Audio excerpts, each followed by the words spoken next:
Today, I have the pleasure of talking with Timothy Douglas, a hyper-polyglot and a scientist based at Lancaster University. Timothy, it's an absolute pleasure to be talking with you today. Could you just start by telling us a little bit about yourself, please? I'm definitely addicted to languages, but if there's a cure, I don't want it because I love it so much. And as a matter of interest, exactly how many languages do you speak? I'll put it this way.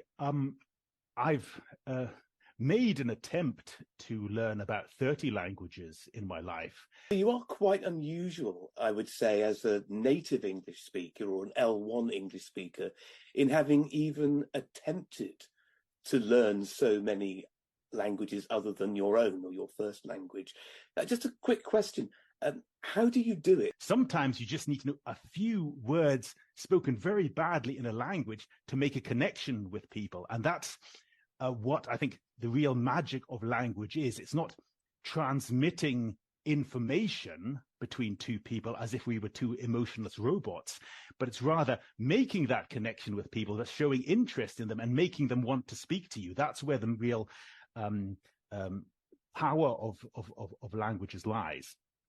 It strikes me that it's almost becoming a case that universities here in the UK and Australia, and to a degree the USA, are now going to have to adapt to English as a medium of instruction and be much more conscious of the use of English to communicate and disseminate information to what is increasingly an international audience. And what's your view and your experience on that? Well, I think that because this is talked about so little in the university world, if you raise consciousness of the issue of how it can be valuable to adapt one's own English as an L1 speaker, then I think you may have an advantage over those L1 speaking universities who have not considered this yet.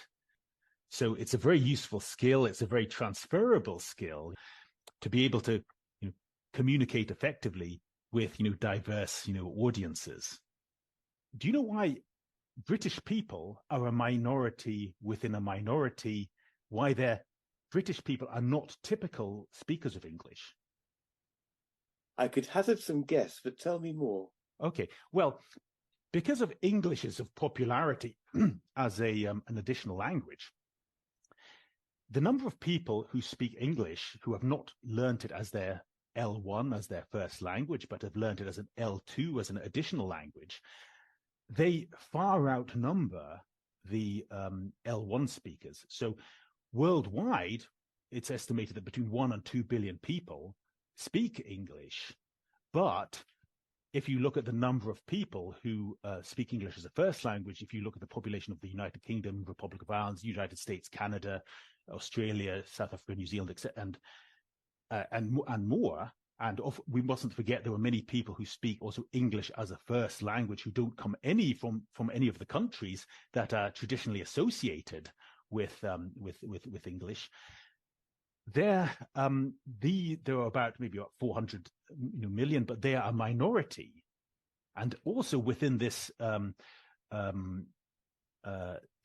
L1 speakers, British people are about 70 million. That's a minority within a minority. And then you have all these regional variations of English within the United Kingdom. So you have a minority within a minority within a minority. So my point being that the way in which British people speak English is not typical for the way in which English is spoken as a whole in the world. Many people who have learnt English will not have learnt it specifically to talk to people, L1 speakers of English, people from the English-speaking world. They may have learnt it to talk to other people who have learned English as an additional language, other L2 speakers. So therefore, English can be learnt independently of Anglophone cultures and without any meaningful contact with people who speak English as a first language. So in a way, because of English's popularity, the way it's spoken has become divorced from the cultures of its L1 speakers, of its native speakers. And that's what I think makes English a very, very strange language in our world. It raises a very interesting question about language ownership, I think, which itself is an incredibly contentious issue amongst linguists. Does anybody actually own a language? Perhaps if we were to call it custodianship of a language, or who is the gatekeeper? Who decides who is right and wrong? Which expressions are correct or incorrect? Which accents are good or bad? And I think for myself, for many years, I had this assumption that because I am an L1 or native English speaker from England, English is my language, I must somehow automatically know what is good, bad, right, wrong, and have some authority to express that viewpoint. And in some way, because of where I was born and my mother tongue, to use the term, have some right to almost dictate that and impose it on others, or at least the assumption that what I think will be followed by other people. And yet, if I'm in such a tiny minority of English speakers, that may not be the case at all. Right. Well, there are many people who could speak about this with much more authority than I can. But what I notice is that L1 speakers of English often can't agree amongst themselves on what is right and what is wrong. So thinking about when you're learning a language or expressing yourself in another language and understanding other people, what, in your experience, is helpful from the native or L1 speakers of that language? Is there anything that you're particularly grateful for, or things that are particularly difficult that they say or write or do when you're trying to operate in that language, whatever that language may be? Well, personally, I think the most difficult thing to do is to understand an informal conversation between two L1 speakers of that language, because a lot of what they say can be very fast, very culturally sort of specific, and difficult to appreciate as an outsider. Although I think I speak German fluently, because having studied there, I did my PhD in Germany as well. If two Germans start chatting to each other at high speed, especially in a non-standard form of German, I have difficulty in understanding. I think, it's important to realize that people from other countries, they won't have the same, I think there's a word for it, cultural capital that you may have. They're not so familiar with your culture as you are. And the expressions that they will have learned, well, they will probably have learned it from a source which is printed. So it's much easier to learn things that have been written down somewhere than things that are just heard orally. Okay. Now this brings up in the case of English, this brings up an even bigger problem, as it were, because often people are learning a language, even like German or Dutch or Polish, to have that interaction with the L1 speakers. But this is not necessarily the case with English. So I think people who speak English as a first language have to try especially hard to be aware of what is specific to their culture, and think what are the kind of expressions that an L2 speaker would be familiar with.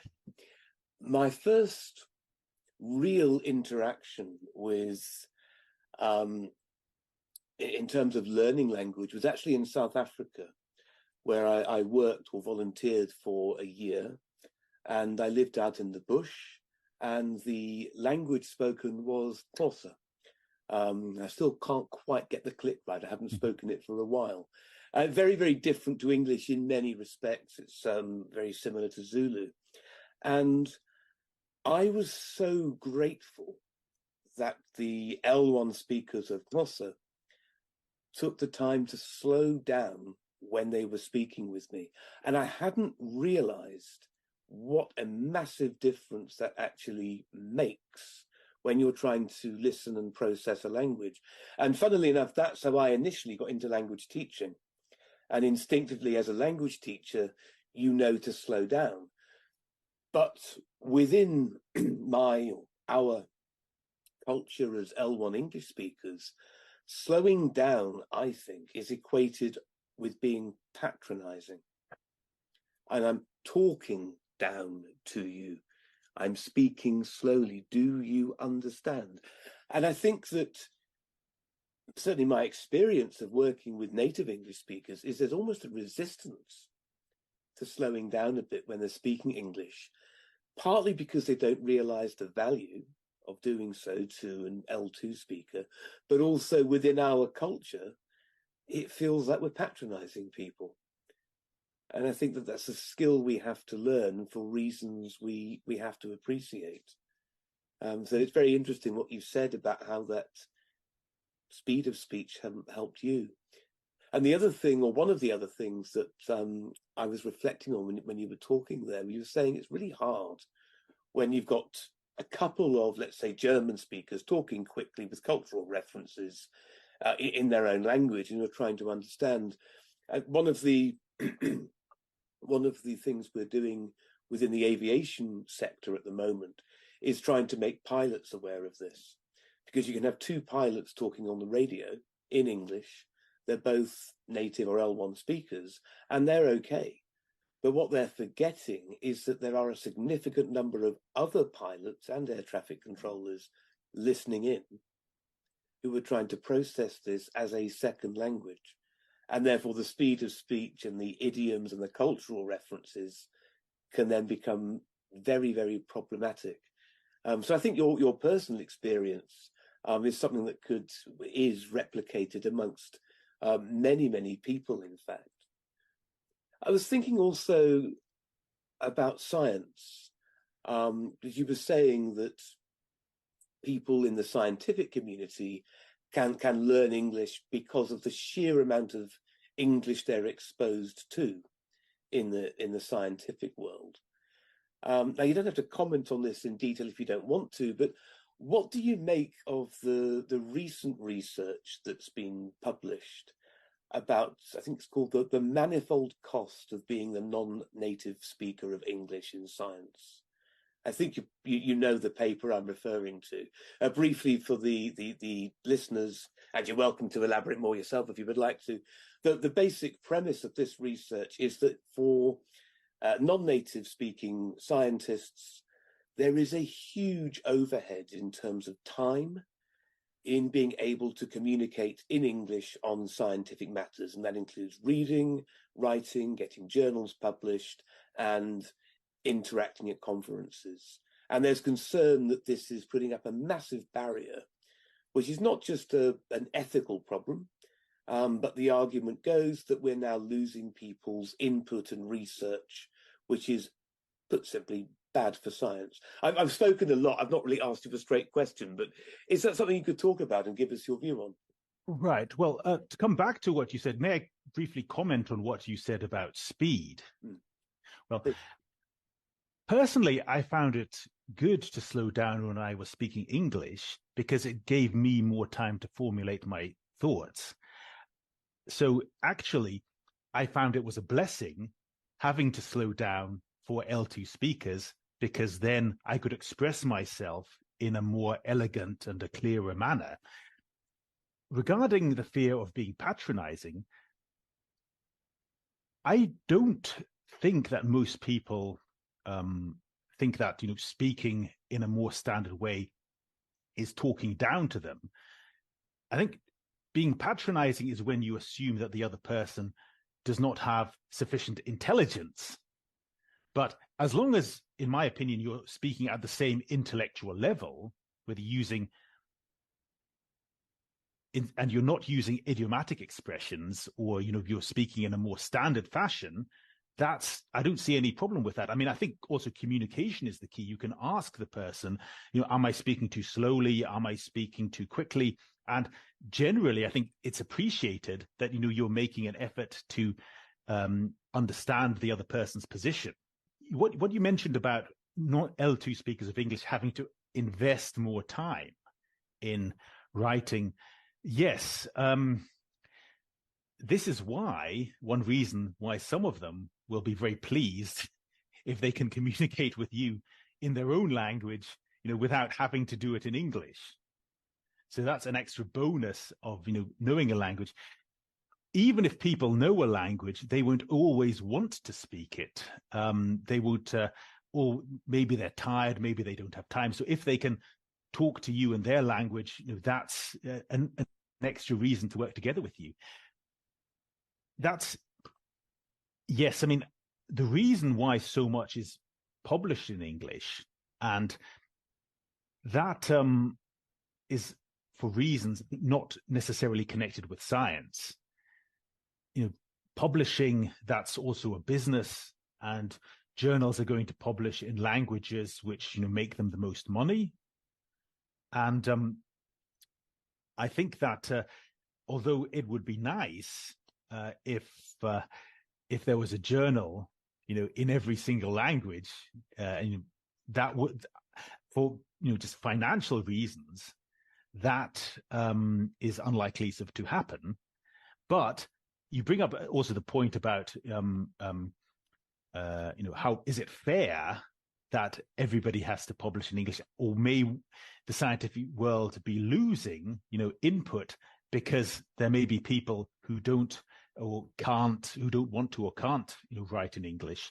Yes, that's very much the case, I think. And sometimes people say, well, why can't everybody just speak English? And you've actually given a very good reason why that's not necessarily desirable, because even if everybody spoke English, even if everybody had this equal willingness to speak English, some people would have to work so much harder than other people, especially those who speak languages which are much further removed from English. I think if you're a Western European, it's much easier for you to learn English than somebody who comes from an Asian country, for instance. This may be a rather simplistic, almost obtuse question, but do you have a favorite language? Oh, I have to be careful now. I'm setting you up for a problem now. Right. Well, I'll put it this way. Different languages, often, different languages will play different roles, in people's lives. And, each language is, connected with sort of different experiences in my life. So put it this way, they're all, the more that I've spoken them, and the more memories that are associated with them, the more they become a part of me. Excellent. Thank you very much indeed, Timothy. It's been an absolute pleasure talking with you today. Thank you very, very much for your time. And I hope we can continue this conversation again in the future. Thank you very much for having me. It was a pleasure.